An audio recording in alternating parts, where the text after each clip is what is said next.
Hola, gracias por estar en este espacio. Yo soy Tati Santos y para mí es un gusto traerles a este canal casos de asesinos seriales como de algunos acontecimientos que pues se puede decir que parecen como sacados de una película y lo mejor de todo es que son casos que han ocurrido en la vida real. Pues sin más que decirles, gracias porque se están suscribiendo a mi canal y pues si no lo has hecho aún te invito a que lo hagas. El día de hoy les voy a hablar de Pedro Alonso López, mejor conocido como el asesino de los Andes o el monstruo de los Andes. Este fue un asesino que sus víctimas eran niñas. Este les arrebataba su inocencia, las violaba, estrangulaba con el único fin de, según él, quitar la inocencia que su madre le había quitado a él cuando era un niño. Pues vamos a ver qué es lo que ocurrió con esta persona y cuál ha sido su paradero en la actualidad.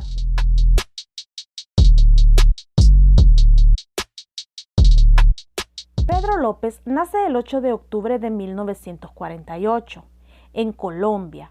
Este tuvo una infancia muy marcada por el sexo, violencia y muchos abusos de parte de su madre y de otras personas que se vendrían sumando más a estos acontecimientos. Benilda, la madre de Pedro, ejerció por profesión la prostitución en su propia casa, algo que afectó de sobremanera al pequeño. Él tenía 12 hermanos y todos ellos fueron producto de las relaciones que su madre mantenía con los clientes, o sea que ninguno de ellos llegó a conocer a su padre. Todos ellos dormían en la misma habitación donde ella se prostituía. Tan solo los separaba una cortina. Así que era inevitable que escuchasen a su madre teniendo relaciones íntimas con estas personas, lo que realmente resultaba algo muy desagradable. Por desgracia sufría muchos maltratos físicos y psicológicos por parte de su madre. Esta, cuando él tuvo 9 años, lo echó de su casa, ya que al parecer lo encontró intentando violar a una de sus hermanas. Pero antes de que él se marchase, ella tomó una vela y le quemó sus pies. A partir de aquí, el niño se convirtió en un vagabundo y sufrió las consecuencias de vivir a la intemperie. Fue víctima de varias violaciones a mano de hombres aparentemente gentiles que trataban de ayudarlo. Aquellas agresiones sexuales forjaron su carácter cada vez más tosco y resentido. En su lucha por la supervivencia, participó en peleas de cuchillo con otros muchachos de la calle. Aprendió a fumar bazuco, que es una pasta a base de cocaína. Se coló en edificios abandonados y rebuscó comida en la basura. Las calles de Bogotá, por desgracia, se convirtieron en su único hogar.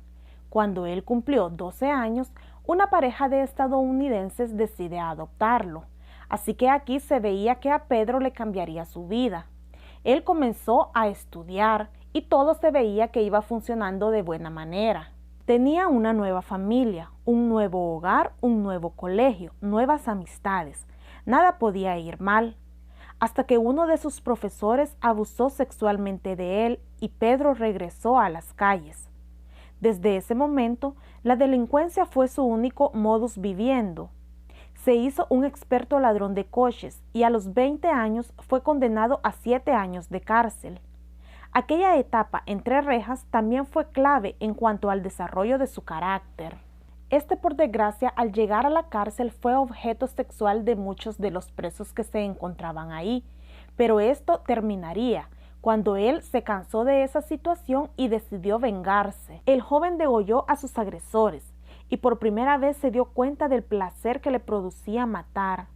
En su mente confluían 3 importantes elementos: el odio hacia su madre, una imagen muy mala de la mujer gracias al consumo excesivo de pornografía y el deleite a la hora de asesinar.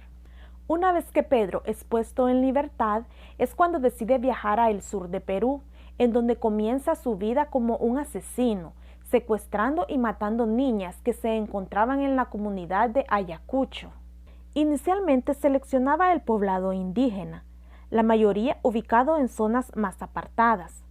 Algo otras veces elegía víctimas que tuvieran ojos más inocentes, pero a él lo que más le gustaba era asesinarlas a plena luz del día. Les ofrecía regalos para que ellas le acompañasen. Una vez alejados y en alguna parte remota, Pedro comenzaba su ritual. Este obligaba a las víctimas a mantener relaciones íntimas con él, les colocaba sus manos alrededor de su cuello y cuando el sol salía, desafortunadamente las estrangulaba. Él mencionó que lo que más le gustaba era ver los ojos de las víctimas cuando estos se iban cerrando lentamente. Mencionó que nunca mató a nadie de noche, ya que esto sería un desperdicio. Él tenía que ver siempre la luz del sol al cometer estos delitos. Menciona que había un momento divino cuando ponía las manos alrededor del cuello de las niñas y observaba cómo se iban apagando la luz de sus ojos. Solo aquellos que matan saben a qué me refiero, dijo este asesino. Tras violar, estrangular y matar a sus víctimas, practicaba necrofilia con sus cuerpos ya sin vida y los terminaba escondiendo o enterrando para no ser descubiertas. Él confesó que jamás asesinó a niñas blancas, razón porque sus padres siempre las tenían bien vigiladas. Por eso era que él andaba buscando niñas indígenas para poder cometer sus actos delictivos. También él menciona que en Perú estranguló a más de 100 niñas, todas estas entre 9 y 12 años. Esta es la razón por la cual se le conoce como el monstruo de los Andes. Una de esas víctimas se liberó por los pelos de la muerte, gracias a que varios miembros de un clan ayacuchos lo persiguieron. Hacía tiempo que sospechaban de él. Los indígenas del Perú le ataron y enterraron en la arena hasta el cuello, cuando estos se dieron cuenta lo que él había estado haciendo con sus hijas. Los indígenas lo habían colocado a la intemperie cubierto de miel para que las hormigas se lo comieran. Lo que lo salvó a él fue que una misionera llegó en su jeep y les dijo a estos indígenas que ella lo entregaría a la policía y así ellos no se mancharían sus manos con la sangre de este asesino. Después de alejarse la misionera con el asesino, ella le dejó marchar, aunque hay versiones que confirman que sí lo trasladó hacia las autoridades peruanas, pero que al deportarlo al Ecuador, el monstruo escapó. Ya para el año de 1978 a 1980 era una suma exagerada de menores que se estaban desapareciendo de las regiones de Ecuador y Colombia.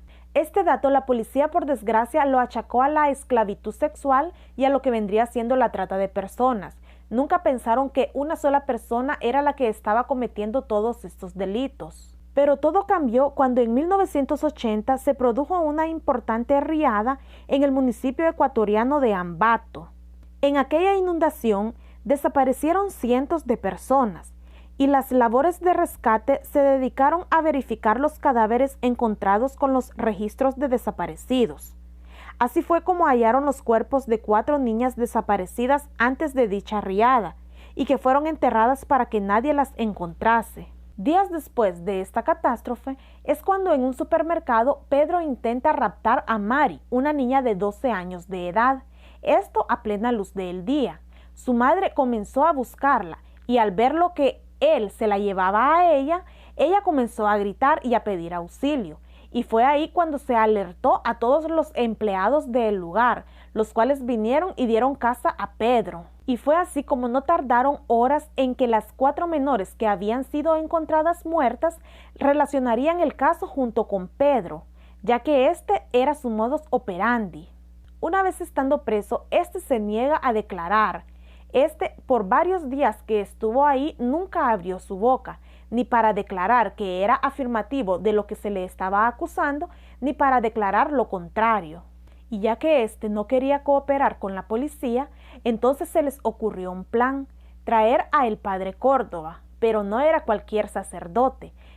Era un policía encubierto, quien se estaba haciendo pasar por un cura para que lo confesara y de esa manera tratar de sacar información a Pedro.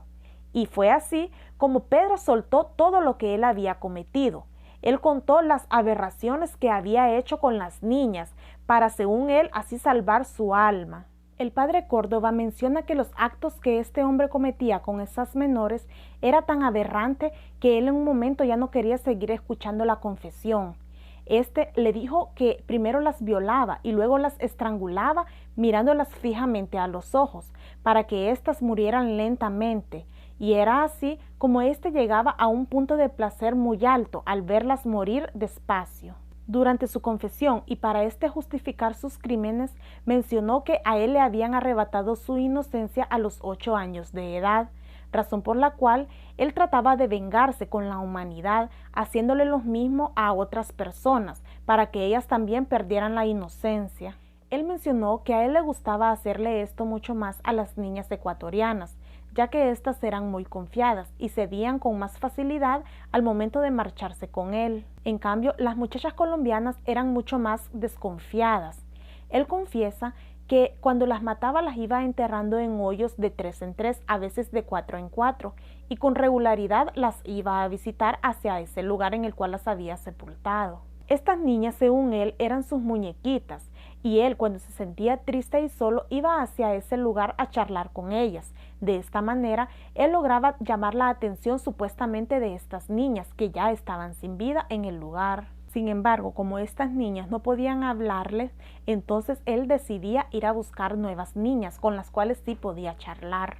Pese a los detalles aportados, la policía comenzó a dudar de su testimonio, y Pedro, para demostrar que decía la verdad, pidió que lo llevasen a diferentes establecimientos para desenterrar los cadáveres. La comitiva policial llegó hasta un área apartada de Ambato, y allí fue donde el monstruo señaló los lugares de enterramiento.